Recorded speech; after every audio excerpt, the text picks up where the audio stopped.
Hi everyone, my name is Harrison. We're going over Watches and Wonders releases of 2024. I'm not going to beat around the bush. You don't care who I am. Let's get straight into the watches. We're going to start first with the Crown with Rolex. That's the one everyone's waiting for. Here are the releases. So first, they came out with the GMT Master 2. This is with the gray and black bezel. It's got a green GMT hand. This is essentially the same that we've seen from Rolex in their GMT Master 2 lineup for a while now. There's nothing changed or really that different. It still has a 3285 inside of it. It's still a 40 millimeter diameter case. The price is $10,700. Next release is the day dates. They have the 40s and the 36. There's two 40 models. One is an Everose version and the other one is a mother of pearl version in white gold. Each of those are $41,000 and $47,000 respectively. Don't know if that fits your price range. The day date 36, there are a couple models there. They have a version now in gold with Roman numerals. They also have another one that's in Everose with a blue-green dial. Both of those are over $30,000. In the next, we have the 1908 version, which I think came out last year. It's gotten a decent amount of good response, I suppose, and so they're trying to get outside of just sports watches. The 1908 here comes in platinum. It has a rice grain motif, which is what you used to see in traditional watchmaking. Comes on a leather strap. It's 39 millimeters in diameter. It has the 7140 caliber movement inside of it, and the price is $30,900. Don't know if this fits your budget again, but those are the general releases from Rolex. They also have the Deep Sea model here. This is in solid gold with a titanium helium release valve. Comes in 44 millimeters and priced at $52,100. There are a couple other releases also, again, depending on what you're looking for. The Daytona now has some more fancy versions. So if you're interested in the Daytona, they now have some with more jewels on it. They're very expensive. It's not my price range, but you can look those up. I'll do a different video if you want on my impressions on them. I'm just talking about straight releases right now and giving you the information, trying to move through all the brands. Next, we have Tudor. And for their first release, we have a watch that everyone's been looking for a while. This is the 58 GMT. Now, it isn't entirely the way we originally described it, but we do have a thinner GMT in the 58 case. So it's 39 millimeters in diameter. It is 12.8 millimeters in thickness. It does have a gilt dial, so it has gilt numerals and gilt indices, and then it also is coming on either a bracelet or a strap. Pricing is going to be either $4,400 or $4,600 if you pick the strap versus the bracelet. Now the bracelet is a rivet style bracelet, but it comes with a T-link, and they're pushing the COSC METIS certification. So on these first two releases, they both are COSC and METIS certified. So if you're big, or METAS, however you want to pronounce it, if you're big in the METIS certification from Omega, you'll be seeing that Tudor is pushing pretty hard towards getting that certification on their watches as well. The other release here is the Black Bay. This is their 41 millimeter Black Bay line. This is 13.6 millimeters in thickness. We saw this release last year in burgundy. Now you're seeing it in a monochrome in a black with a standard black bezel. Again, 41 millimeters.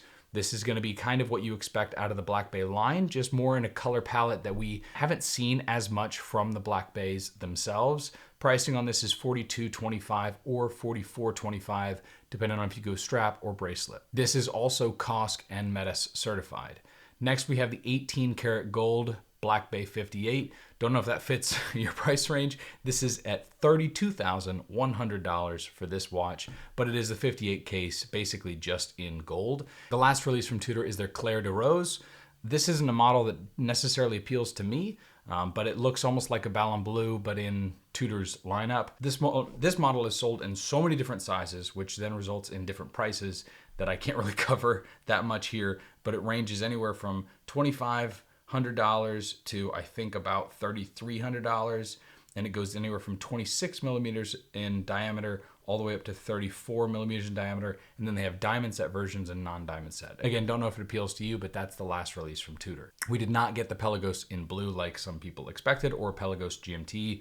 We'll have to continue to wait for that. Next, we have Cartier. Now, Cartier has two main releases that I want to cover. One is kind of niche, and I don't really understand it entirely, but it is Santos Dumont, but the time works in reverse. So the indices are laid out opposite of what they normally would be, meaning as you go left, you have 1, 2, 3, 4, all the way up to 10 and 11 and 12. It looks like it's a limited edition release, but that's one of their watches that I think is interesting.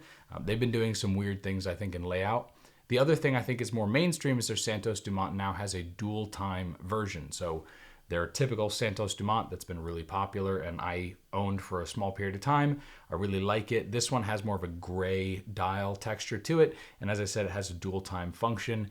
I think this is going to be a really appealing watch to a lot of people out there. Case is 40.2 millimeters wide. Lug to lug is 47.5 millimeters on this dual time. And the thickness is a little bit thicker than the original Santos from 9.4 to 10.1 millimeters. So very little, you probably wouldn't notice. It'll feel like the original Santos de Cartier. Additionally, all the minute track and indices all now have lume. So if you're looking for a watch that has some lume associated with it, especially for the Santos de Cartier lineup, this is, I think, kind of what you're really looking for. I think this is going to be kind of a very popular model. I'll be interested to see exactly how it wears. It looks like it's going to be one of the larger sizes. So I liked the medium size Santos de Cartier. This one is in the large size, so it's, pretty big. It also does have a day-night indicator on the dial, which I think is interesting. Also, they released different colors of the Santos de Cartier, so you can see different color versions of the standard Santos de Cartier coming out as well, which will be available in anthracite and sunburst dials. Vacheron released a grand complication, has 63 complications in it. I'm not going to list them all. They're in the description down below if you want to see all 63 complications of this brand new watch. It breaks all the records of the most complications built into, now I'll call it a watch, it's a pocket watch. It's a very large mechanism, so I thought some interesting images would be on here and I thought it was interesting to note, but obviously this isn't something you're going to go out and buy. In terms of Patek, there are multiple different models. From what I've seen on their website, they have a Nautilus in white gold with a strap on it. They have a world timer that's a similar color tone. It looks like they're going for this light blue, kind of desaturated blue. And then you have a flyback chronograph world time version. You have an Aquanaut that's also in the same color way. Seems like Patek is pretty all in on that general idea. A.Lange Sohne has released a datograph perpetual. It's limited to 50 pieces and the price is on request, but I thought that the images looked really cool. Obviously, A.Lange Sohne comes out with really beautiful, unique pieces that are really just kind of their thing, is coming out with these high complication, really expensive, really nice watches. But again, this is something that released and I want to try and share as much or be as complete on these brands as I can. I won't be able to cover everyone, but I can cover most people. JLC is in on their Duometra line. So this is 3 different watches that have slightly different complications between the 3 of them, but they're a higher complication version dress watch. I thought one of them was really cool. This is so I have the Duometra, they have the Duometra Chronograph Moon, a Quantamime Lunaire, and a Hilo Tourbillon Perpetual.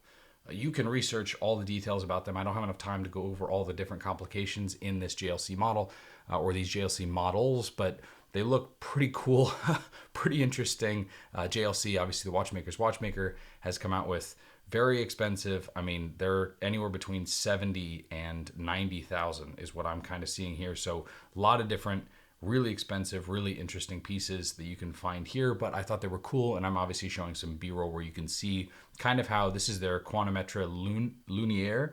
I know I'm pronouncing that incorrectly. That's kind of how it's running. It's cool.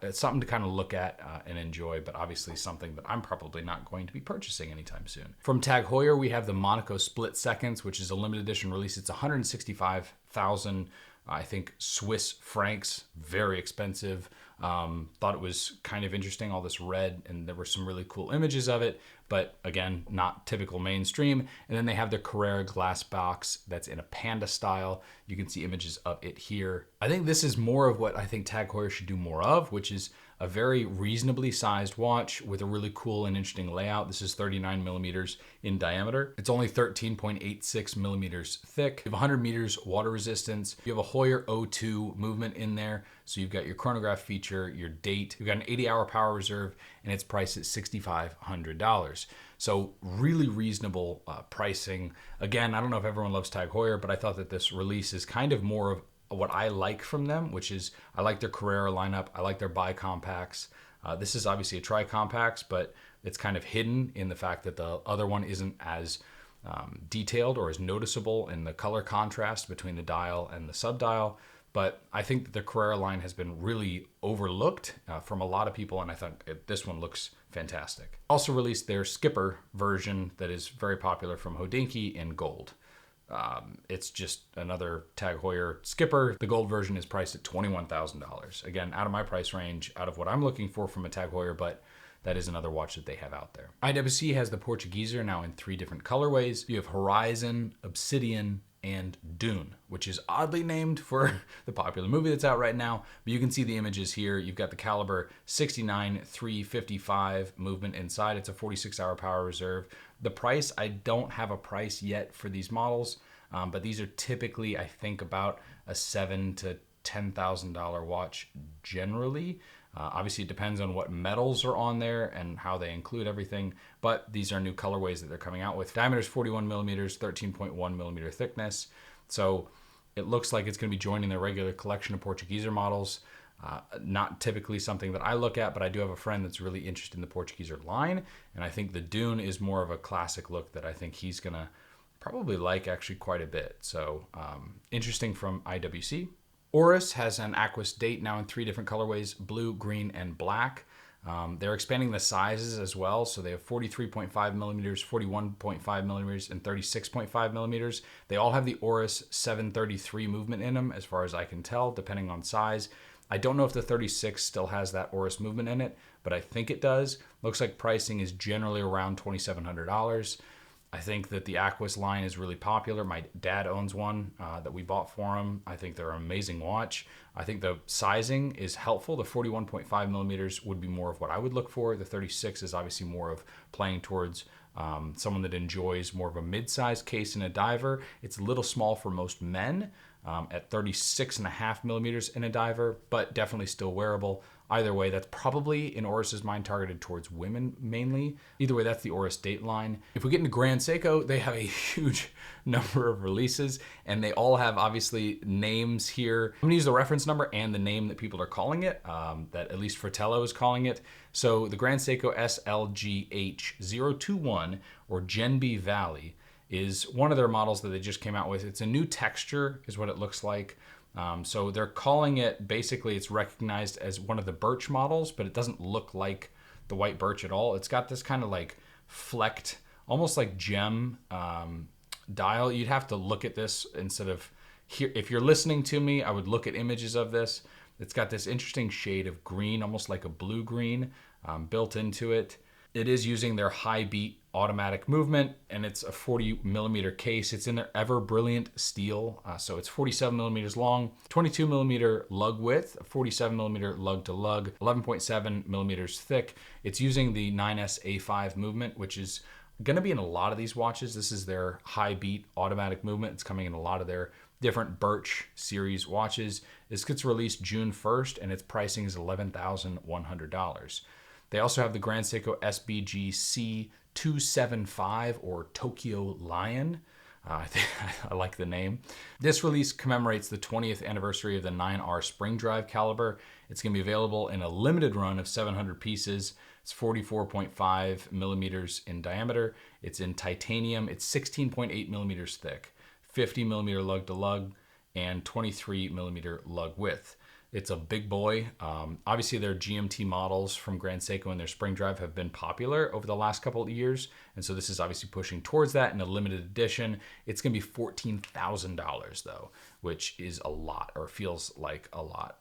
So that is something that they have in here. It's column wheel activated chronograph. This is their 9R86 spring drive movement. In the same vein as the GMT line of Grand Seiko, because they're pushing more towards sport, in similar style of their Birch, they've got the SBGE 307, which they're still calling Tokyo Lion. This is also going to be a 44.6 millimeter high intensity titanium case, but this is only 14.3 millimeters in thickness because it's just a GMT movement. It doesn't have a chronograph built in as well.